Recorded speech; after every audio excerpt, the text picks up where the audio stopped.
السلام علیکم ورحمۃ اللہ۔ معالج کا کام خوف پھیلانا نہیں، امید جگانا ہے۔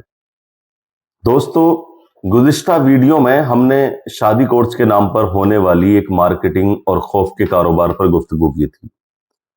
آج اس موضوع سے آگے ایک قدم بڑھنے کی میں کوشش کر رہا ہوں، آپ توجہ کے ساتھ سنیں۔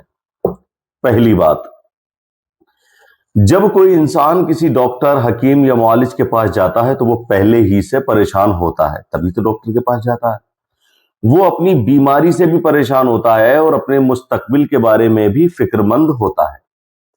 ایسے وقت میں اسے سب سے زیادہ ضرورت حوصلے کی ہوتی ہے، خوف کی نہیں۔ دوسری بات، اسلام کا مزاج کیا ہے؟ اسلام انسان کو امید دیتا ہے۔ قرآن کریم بار بار اللہ کی رحمت کی طرف متوجہ کرتا ہے، مایوسی کی نہیں، امید کی تعلیم دیتا ہے۔ اسی لیے اہل ایمان کو نا امیدی سے بچنے کا حکم دیا گیا۔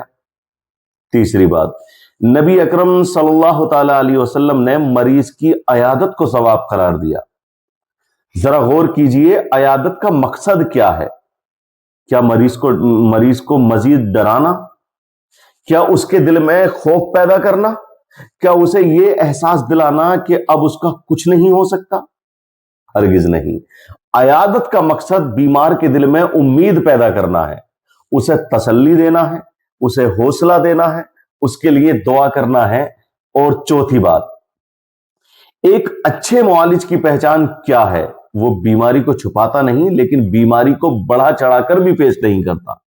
وہ حقیقت بتاتا ہے مگر حقیقت کے ساتھ امید بھی دیتا ہے۔ وہ علاج بتاتا ہے مگر خوف نہیں بیچتا۔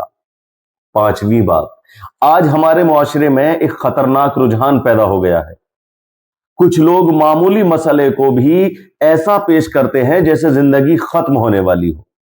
مریض ایک مسئلہ لے کر جاتا ہے، واپس آتے وقت اس کے پاس 10 نئے خوف ہوتے ہیں۔ وہ پہلے سے زیادہ پریشان، زیادہ نروس اور زیادہ مایوس ہو چکا ہوتا ہے۔ چھٹی بات یاد رکھیے، بعض اوقات بیماری اتنا نقصان نہیں پہنچاتی جتنا نقصان خوف دیتا ہے۔ خوف انسان کی نیند چھین لیتا ہے، خوف انسان کا اعتماد ختم کر دیتا ہے، خوف انسان کی سوچ کو کمزور کر دیتا ہے، اور بعض اوقات خوف خود ایک نئی بیماری بن جاتا ہے۔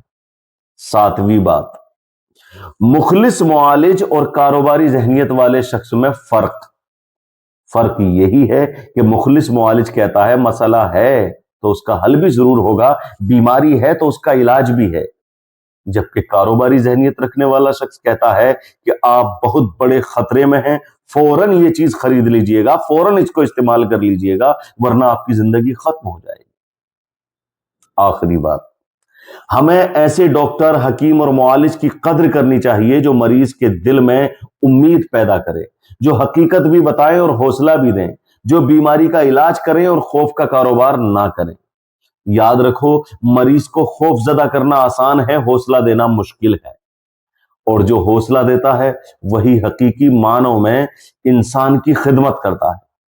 مخلص معالج کی زبان سے امید ٹپکتی ہے، جبکہ مفاد پرست کی زبان پر ایک خوف رہتا ہے، اور وہ ہمیشہ الجھانے کی باتیں کرتا ہے، ہمیشہ خوف دماغ میں تازہ کرنے کی باتیں کرتا ہے۔ حالانکہ سارے معالج، سارے ڈاکٹر، سارے حکیم ایک جیسے نہیں ہوتے۔ اللہ کا شکر ہے اس زمین پر ایسے ایسے حکیم، ایسے ایسے ڈاکٹرز موجود ہیں کہ جن سے چند منٹ بات کرنے کے بعد 70% مرض ختم ہو جاتا ہے۔ اللہ رب العزت ان کو سلامت رکھے اور ہمیں بھلائی کے ساتھ زندگی گزارنے کی توفیق دے۔